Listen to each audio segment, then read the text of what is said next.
When I, Jack Morgan, first stepped onto the winding driveway that led to the old Morgan Manor, the moonlight shimmered upon the fractured windows and cast a pale glow on the overgrown rose bushes, as though revealing secrets long buried in the earth. The estate, nestled in the outskirts of Ravenwood, stood as a silent monument to my grandfather's eccentric genius. Professor Henry Morgan had been revered as a brilliant archaeologist by some and regarded with faint suspicion by others, yet his sudden passing left me the sole beneficiary of both his fortune and his legacy. In a dusty envelope addressed in his scrupulous handwriting was one solitary key, accompanied by a brief note. "My dearest Jack, the manor is yours now. Treat her walls with kindness, for they hide wonders far beyond imagination. Love, Grandfather Henry." I recall lingering in the driveway that first night, the key clenched in my palm, the letter's final sentiment echoing in my mind. They hide wonders far beyond imagination. At the time, I thought he referred to the old art pieces and antique furniture he had collected over decades of travel. Little did I suspect that hidden within the damp recesses of the basement was a secret that would upend everything I believed about our world and everything I believed about my own life. I trudged up the porch steps, guided by the hush of night, determined to discover whatever secrets Henry might have left for me. The next morning, I began a routine of exploration that led me from room to room, each chamber resonating with my grandfather's passion for the arcane. Shelves heaped with books on lost civilizations lined the study. Odd sculptures from rumored crypts in Persia and Peru hung in the foyer, while peculiar contraptions, vaguely mechanical devices with unlabeled knobs, littered the drawing room. I had anticipated a bizarre inheritance from him, but these eclectic artifacts felt like mere warm-up acts for something truly extraordinary. Each dusty object hinted that Henry's so-called eccentricities might have been grounded in genuine discoveries. It was the basement that demanded my immediate attention. The electrical system in Morgan Manor had proven both fragile and archaic. The lights flickered at odd intervals, sometimes fading entirely. A minor hazard like that was nothing I couldn't handle with a set of tools. I thought it best to venture down into the belly of the house, to the labyrinthine cellar rumored to maintain Henry's old laboratory, and see if I could address the faulty wiring. No one had stepped foot in the basement since Henry's passing. Perhaps he had stored a trove of antiques there, but I had yet to realize just how monumental that trove would be. I descended creaking wooden steps, each grown of timber like a lament for the building's advanced age. Darkness shrouded the space, except for slivers of light peeking in through cracks in the tiny windows at ground level. An odor of mold and stagnation drifted through the air as I swept my flashlight across the stone walls. I found a jumbled array of crates, dusty books, shattered vases, and stacks of old paintings. The basement was a labyrinth of memory, each box or trunk a testament to my grandfather's endless curiosity. Tools and implements of unknown purpose lay scattered about, adding their own subtle menace to the cramped space. At first, I directed my attention to the circuit breaker, a squat, corroded iron box that looked older than my grandfather himself. I fiddled with a faulty lever here and there, cursing softly under my breath. In between my attempts, I could not help but examine the shadows, as if the gloom itself held a silent audience of watchers. Behind the breaker box, a strange seam in the concrete wall caught my eye. It was curved, not at all like a natural construction joint. I felt a sudden wave of curiosity, an echo perhaps of the same inquisitive spirit my grandfather had possessed. Tapping the seam with my hammer, I detected a hollow ring, and it dawned on me that there might be a hidden alcove behind that section of the wall. No old building could be complete without at least one clandestine room, I thought, but the ease with which the cement crumbled beneath my strikes was startling. Bits of concrete cascaded onto the floor, revealing a dark cavity. My flashlight caught the glimmer of something metallic on the other side. With each strike of the hammer, my anticipation grew. Soon, an opening large enough to peer through emerged, and my light shone on an enormous pod-like structure within. It was unlike anything I had ever seen, a tall, egg-shaped capsule of bronze-silver metal, edged with pulsating symbols that seemed to shift whenever my eyes moved. My breath hitched in my throat as I ran my gloved hand over its smooth surface. Though I expected cold metal, it radiated an almost organic warmth. These symbols, serpentine lines, tiny star shapes, spirals, emitted a faint blue glow. With each shimmer, I felt a curious vibration that seemed to reach beneath my skin and stir the very marrow of my bones. I took a step back, astounded. What in the world? What had my grandfather been up to? The entire manor already felt like it harbored clandestine wonders, but this was beyond the rational. Torn between fascination and dread, I reached out again to touch the surface, feeling the hum grow stronger. Suddenly, the lines of the capsule flared with a blinding brilliance, and a seam appeared around its middle. Air hissed from the newly formed gap. My mind screamed for me to run, but my curiosity bound me in place. The seam widened, revealing the hidden interior of the pod. I braced myself, half expecting some monstrous creature to emerge. Instead, I glimpsed a slender arm, pale and fluid, with luminous patterns dancing on the skin. When the occupant finally stepped out, I found myself face to face with a being of astonishing beauty. A woman, or at least a female form. Her features resembled ours, albeit tinted with an ethereal flush. Her skin subtly shimmered with a greenish hue, and her hair seemed to ripple like a fluid sheet of silver. Her eyes, large and alight with an emerald glow, fixed on me. 1,000 questions flooded my mind, and I wanted to speak, yet found no words. "Greetings," she said, her voice clear as a bell, laced with an accent that rolled musically off her tongue. English, though it sounded as if filtered through a dreamy echo. "I am Liana. You have awakened me." She placed a hand over her heart in a gesture of reverence, or perhaps deference. "I owe you gratitude for freeing me from that stasis prison." I opened my mouth, but a soft croak emerged. She stepped forward, bowing her head gently. "Do not be afraid. I mean you no harm. My name is Liana, and I was bound here by circumstance." She paused, her face flickering with confusion, as though uncertain of her words or of her memories. "Your people might call me an alien, though I assure you we share more in common than you suspect." At that moment, a bright bulb popped overhead, plunging the basement into gloom, leaving only the radiance of her eyes and the glow of the symbols on the pod. My heart hammered so loudly I was certain she could hear it, but a sense of awe overrode my initial panic. I'm Jack Morgan," I stammered. "This was my grandfather's house. I think he's the one who hid you here." She nodded slowly, her gaze drifting along the basement's dusty expanse.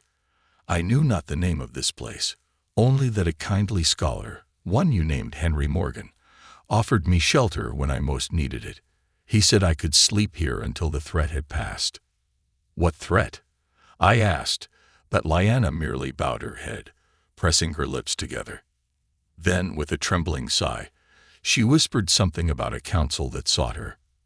Her memory, she said, was fractured from the extended stasis, but she knew she was a fugitive. The mention of fugitive made my spine tingle, as if a cold dagger slid along my vertebrae. This was no idle story. At length, we retreated from the crumbling hollow, stepping out into the basement proper. The overhead lights flickered, then died completely. Using a flashlight, I escorted Liana up the winding staircase to the kitchen, her curious gaze sliding over every mundane object she encountered. Cups, doorknobs, even a half-broken toaster. This woman, if that term was wholly appropriate, carried an aura of dignified grace. There was something regal in the way she moved, as if unaccustomed to small domestic spaces, or perhaps as if the entire manor was a temple built in her honor. Over tea, by the feeble light of a lantern, we attempted to piece together her story. Her recollection came in brief sparks. Fleeing the heavily armored spaceship, evading capture from a group she referred to as the Galactic Council, and placing her trust in a scholarly old man determined to shield her. "They want me," she confided, because I possess something they dare not allow the rest of the universe to see. Information. Evidence. She shook her head, silver hair shimmering in the flicker of the lantern. Your grandfather believed humanity deserved to know it. I myself believed it, but now my memory is so fragmented. I listened, enthralled and fearful, uncertain if I had wandered into one of Henry Morgan's elaborate pranks. Yet as Liana finished speaking, I was gripped by the undeniable truth in her trembling voice. I asked the obvious question. If these council agents arrive, what happens to us? She lowered her gaze to the tabletop, tracing its worn surface with a delicate fingertip. They will come. They have advanced ways to find me, even across great distances. I sensed that my stasis field's distortion no longer masks my energy signature. If they discover me, they'll do anything to silence me. Her fearful conviction sent an icy wave through me. Indeed, my grandfather had left me more than an ancient estate and dusty relics. He had left me a responsibility I never requested, one that might shape the fate of more than just our quiet Ravenwood community. Despite my roiling uncertainty, I could not abandon Liana, not to some cosmic power. I promised her safety, though how I could possibly fulfill such a vow was beyond my ken. In response, she smiled gently, as though drawing comfort from my trembling words. Thus began our precarious alliance. The following morning, I delved deeper into Henry's personal files. His private study was a chaotic labyrinth of papers, coded diaries, reference texts on anthropology, astronomy, and quantum physics. How he had juggled so many fields in one lifetime was baffling. The diaries, especially, contained cryptic symbols reminiscent of those on Liana's stasis pod. Inside some journals, a repeated symbol caught my eye, a spiral pattern enclosed by runic letters. Liana recognized it at once, her eyes lighting with recognition. That is the insignia of the council. He must have studied them extensively. When I asked her how a mere archaeologist had become entangled with a cosmic entity, Liana explained that Henry Morgan had developed an interest in alien civilizations many years ago. He had apparently excavated artifacts that could not possibly be of earthly origin. Instead of dismissing them as anomalies, he set out to confirm they had extrasolar origins. Somewhere in his journeys, he crossed paths with Liana, or those like her, and gave sanctuary when she needed it most. The diaries recounted clandestine shipments, secret compartments, and advanced technology that even he did not fully grasp. My sense of awe and dread grew with every page.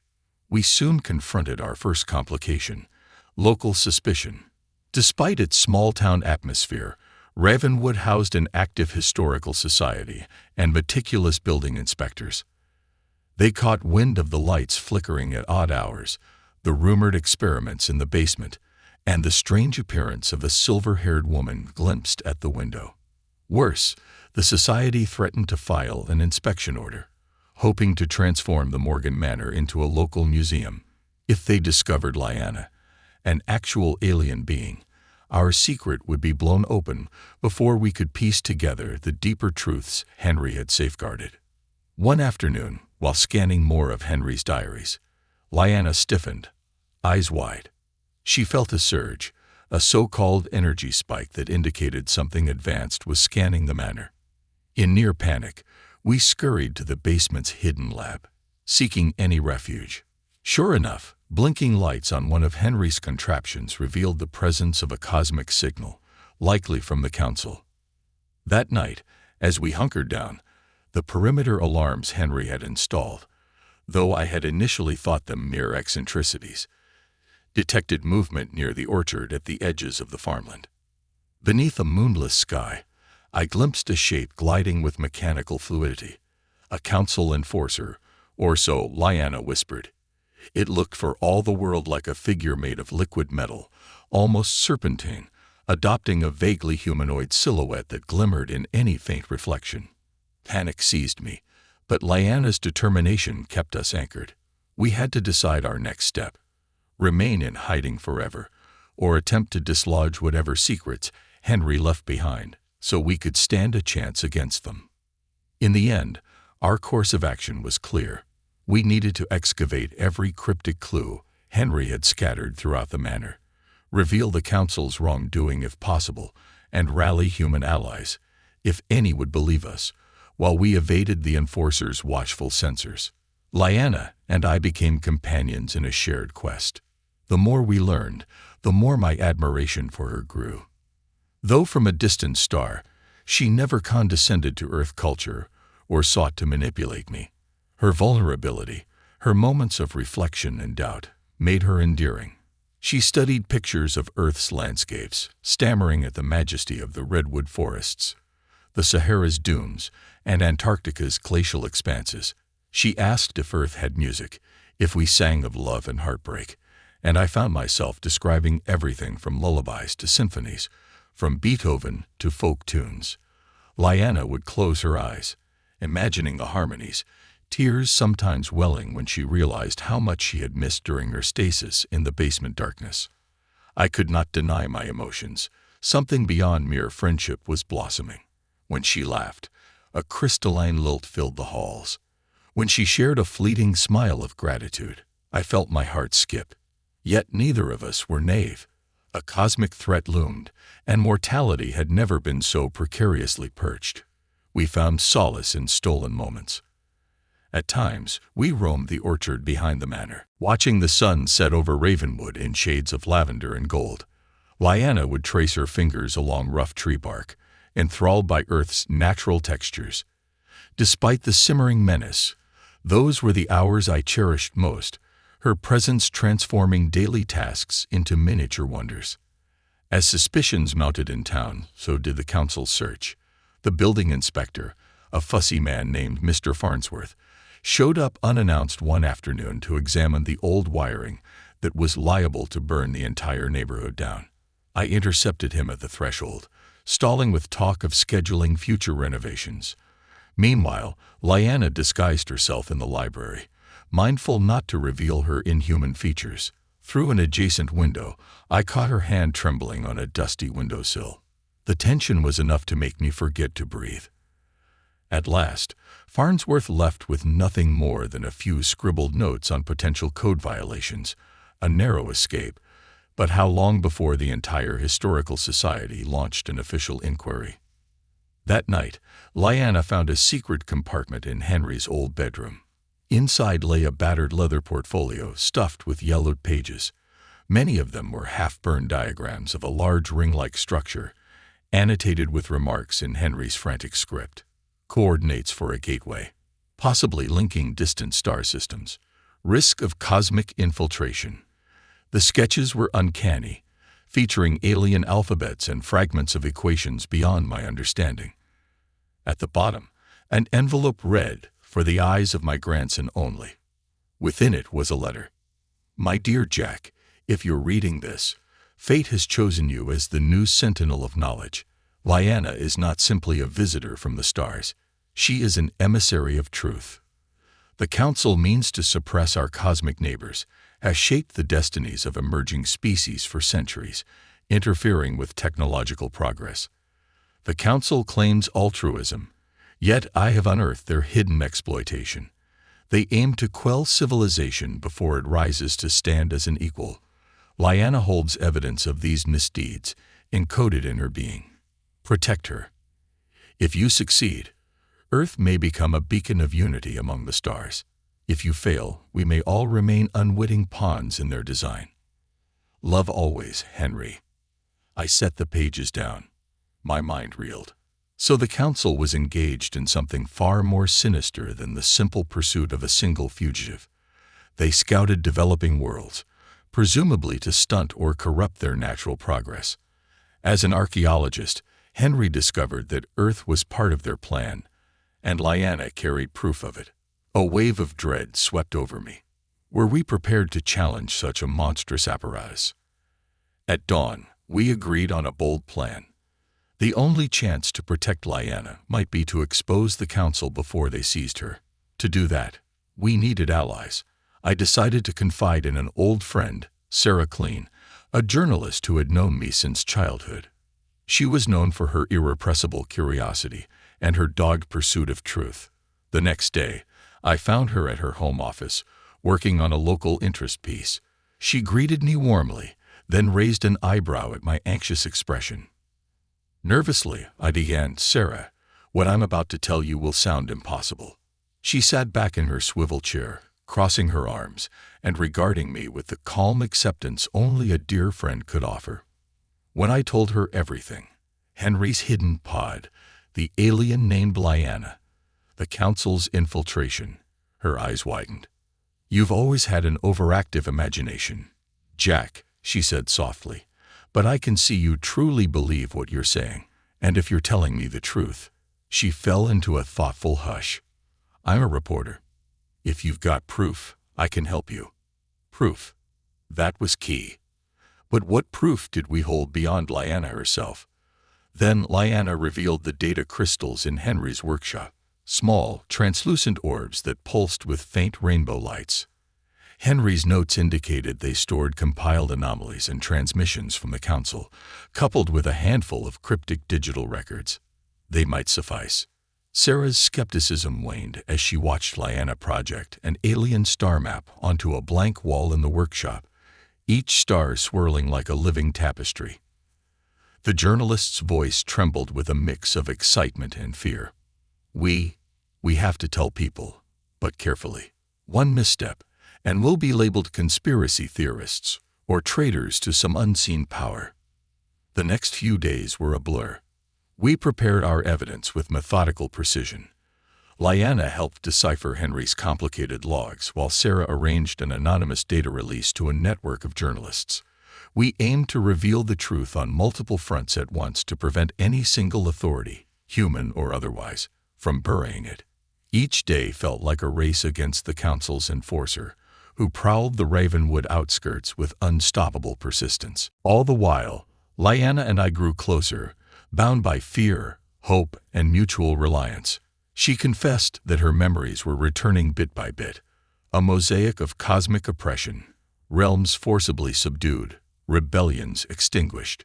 She was part of a group that believed in free development, that younger species should have the right to flourish without external meddling. Her face shone with pride when she admitted she had risked everything to smuggle out tangible evidence of the Council's sabotage. I couldn't stand by and watch them do the same to Earth. "Your world is so vibrant, so full of promise," she said one night, pressing her hand to mine. Her emerald eyes seemed to glow brighter when tears gathered at the corners. "You have art, laughter, so many acts of kindness. I couldn't let the Council stifle that." It was then I realized the depth of my feelings for her. She was not just an alien fugitive in need of protection. She had become an integral part of my life, someone I would protect at any cost. Before I could voice my sentiments, a thunderous boom shook the manor, the walls rattling. We raced to the window. Outside, in the orchard that once served as Henry's farmland, a silver silhouette glided between the trees. The Council enforcer had arrived in earnest, accompanied by smaller drones that wove through the orchard like glowing, malevolent fireflies. "Get to the basement," I shouted.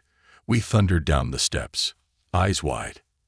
Henry's contractions buzzed to life as Liana, and I scrambled to activate every last defensive measure. A static wave generator, built to scramble advanced scanners, whirred in protest. Sparks flew from antique coil arrays. The overhead lights blinked in rapid pulses, dimming the basement in a strobe effect. Footsteps, no, they were more like metallic thuds, pounded above. Liana braced herself behind the stasis pod, while I rummaged through a trunk for anything that looked like a last-ditch weapon. A jolt of electricity crackled from the overhead wires, then a deafening crash. The enforcer had forced its way into the house. In a swirl of mechanical fluidity, it descended the basement stairs, half floating. Reflective plates slid across its surface in shifting patterns, forming a faceless visage. In a voice that reminded me of grinding metal, it demanded, "Fugitive Liana, surrender at once. Compliance is mandatory." I felt a primal terror seize me. The enforcer was hardly larger than an average human, but a sense of unstoppable menace clung to it. Liana inhaled sharply, Even she had not confronted a model so advanced. We had no illusions about wrestling it with brute force. Our only chance was to stall. "Why do you want her?" I demanded, stepping forward. My heart pounded, but I refused to cower. "She carries protected data," the Enforcer's metallic timbre replied. "Council law prohibits the spread of that data to pre-contact worlds. Surrender is required." Liana lifted her chin, her eyes fierce. "The Council fears exposure. You've meddled with dozens of developing planets, twisting their destinies. Humans deserve to know the truth." "Council protocol does not yield to personal convictions," the Enforcer stated. "Comply or face termination." In that moment, I remembered a note from Henry's diaries, references to a containment function in the Stasis pod. It was not only a device for suspended animation, but also a last resort measure to lock down anything that threatened the occupant. With a sideways glance at Liana, I lunged for the nearest control on the pod's panel. She seemed to understand, moving to manipulate the glowing symbols. "Stop," the Enforcer commanded, lunging forward. Tendrils of shimmering metal spiraled from its forearm, attempting to seize us. I felt a cold sting as one tendril grazed my skin. Desperate, Liana pressed a swirling glyph, and the entire basement erupted in a radiant burst of blue light. The floor rumbled. A pulse of concussive energy flared from the pod, enveloping the Enforcer, whose metallic limbs flailed as it was dragged into a swirling field. When the light finally faded, the Enforcer stood frozen, encased in a faint translucent shimmer, caught mid-lunge as though time itself had paused. Liana trembled beside me, breath ragged. It won't hold it indefinitely. We need to go." We scrambled upstairs, stumbling through the battered kitchen, out to the orchard where the smaller drones flitted above in confusion. My mind raced. Henry once wrote about an underground tunnel system branching from the orchard's far corner, leading to the caretaker's cottage. With luck, that route would help us escape, possibly reaching Sarah and finalizing our plan to reveal the Council's deception. Through twisting corridors beneath ancient oaks we crawled, by flashlight, hearing the dull hum of searching drones overhead. My stomach tightened at every flicker of movement. Once we emerged in the caretaker's cottage, we used an old truck parked behind a collapsed barn. Liana hotwired the ignition by pressing her palm to the dashboard, her alien ability sparking the engine to life. We drove at breakneck speed into Ravenwood proper, heading straight for Sarah's place. The night glowed with 1,000 stars, ironically serene as we fled a cosmic threat beyond mortal comprehension. I kept stealing glances at Liana beside me, marveling at how close we had grown in a matter of days, how her presence lit a flame in my heart that overshadowed my terror. Sarah was ready. She had rallied a few trusted colleagues, eager to break the story. The data crystals had been partially decoded. Conclusive evidence. Transmissions of Council interference in other star systems, references to Earth as a site for containment experiments. The final, unthinkable piece of knowledge. Hints that humans harbored latent abilities the Council feared, an evolutionary potential that might rival their own. If Earth grew too advanced, the Council's hold on so many worlds might wane. In a tense hush, we prepared for a simultaneous broadcast to news agencies worldwide. Liana insisted on also uploading the entire archive to open-source servers. If the Council tries to suppress one channel, the others will keep it alive. "The truth must spread," she said, tears shining in her eyes. Her composure wavered as she recalled the stasis pod's field would soon collapse. The Enforcer would be free, and more might arrive. Everything teetered on a knife's edge. At the stroke of midnight, Sarah hit enter, launching the data across countless networks. Within minutes, we observed the first ripples. Online communities exploding with confusion, debate, revelations about extrasolar interference. An unstoppable wave of awareness began to surge. Even as cynics cried hoax, others demanded proof or official statements. Scientists recognized advanced star charts impossible to fabricate. Government agencies found themselves inundated with demands for transparency. The truth no longer belonged to a dusty basement or a single battered set of diaries. It had escaped into the collective consciousness. In that exultant moment, headlights flared beyond Sarah's yard. My heart ceased. A large shape loomed behind the glare, metallic glint shifting like mercury. The Enforcer, or another unit. We braced for confrontation. A shimmering drone darted into the yard, scanning, but before it could act, a sudden cacophony rose in the street. The entire neighborhood, awakened by unfolding events, stepped onto their porches, brandishing flashlights and cameras. Police sirens wailed in the distance. Never had I felt such a surge of communal strength. Perhaps the council had never accounted for the unstoppable force of free information in the digital age. The Enforcer hovered near Sarah's fence, evaluating the crowd. If it sought to seize Liana now, it would face unbridled public witness. If it sought to harm us, the crowd would record every second. The existence of alien activity and cosmic meddling was all but confirmed online. The Enforcer retreated with a mechanical whir, possibly relaying data to its superiors. Finally, it vanished into the shadows, leaving the hum of tension behind. Relief washed over us like a warm tide.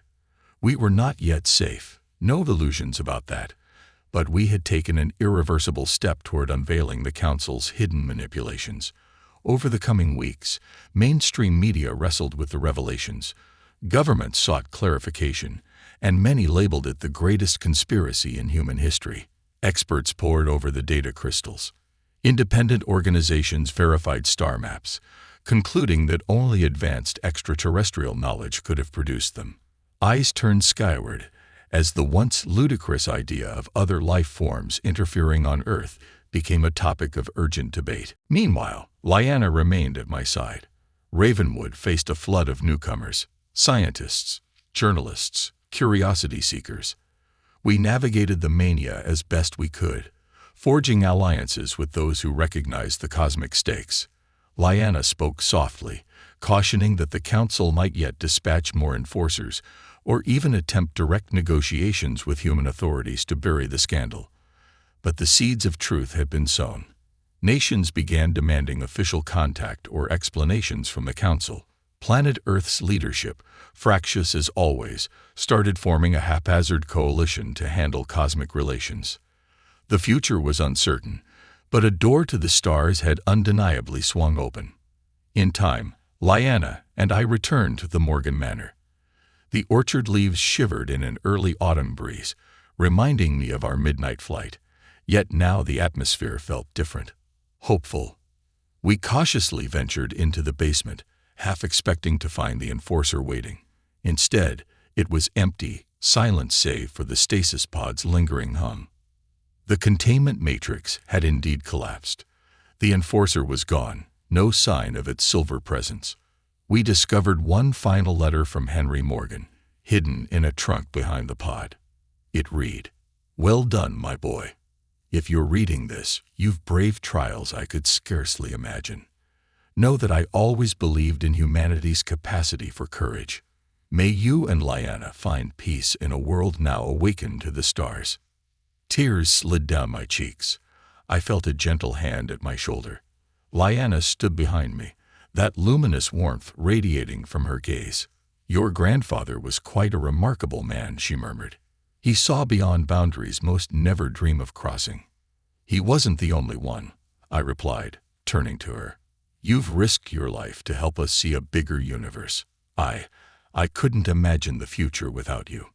We embraced in the hush of the subterranean lab, and in that closeness, fear melted away, replaced by an abiding sense that we were forging a new path together. Liana gently placed her forehead against mine. "Our journey is only beginning," she whispered. "The Council will not vanish quietly, but neither shall Earth remain ignorant. We must stand ready as guardians of knowledge."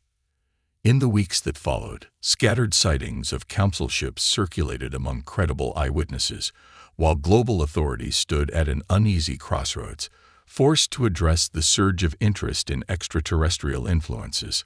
Yet no immediate invasion took place. The Council had lost the advantage of secrecy, Humanity, having glimpsed a grander cosmic stage, displayed the first stirrings of interstellar unity, hopeful alliances, the exchange of knowledge, and the forging of protocols for eventual off-world contact.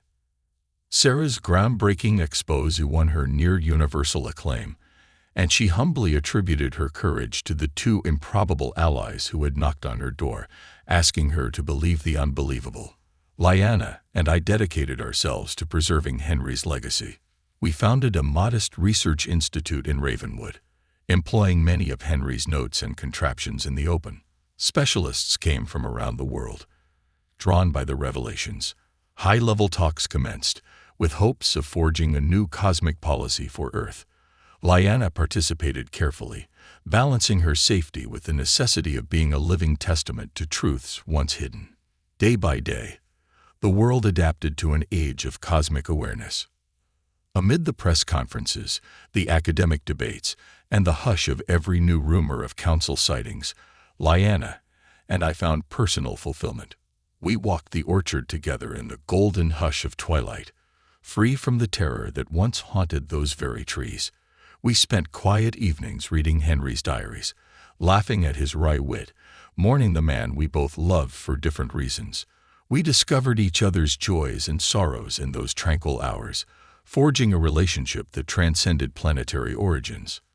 When I reminisce now, I see the manor's windows lit gently against the evening sky, no longer flickering with failing circuits but glowing with the promise of the future. Inside, I imagine Liana studying a new piece of Earth literature, the faint luminescence in her eyes reflecting the lamplight, her silver hair a soft halo about her face. Perhaps I catch her glancing toward me with that smile which speaks of gratitude, love, and a boundless curiosity for what lies ahead. Perhaps I walk over, take her hand, and feel the warmth of her presence, remembering the day I cracked open a hidden wall in my grandfather's basement to find not just a cosmic fugitive, but a friend, someone destined to stand by my side in a challenge that spanned more than just our town or our nation, but the very tapestry of the stars.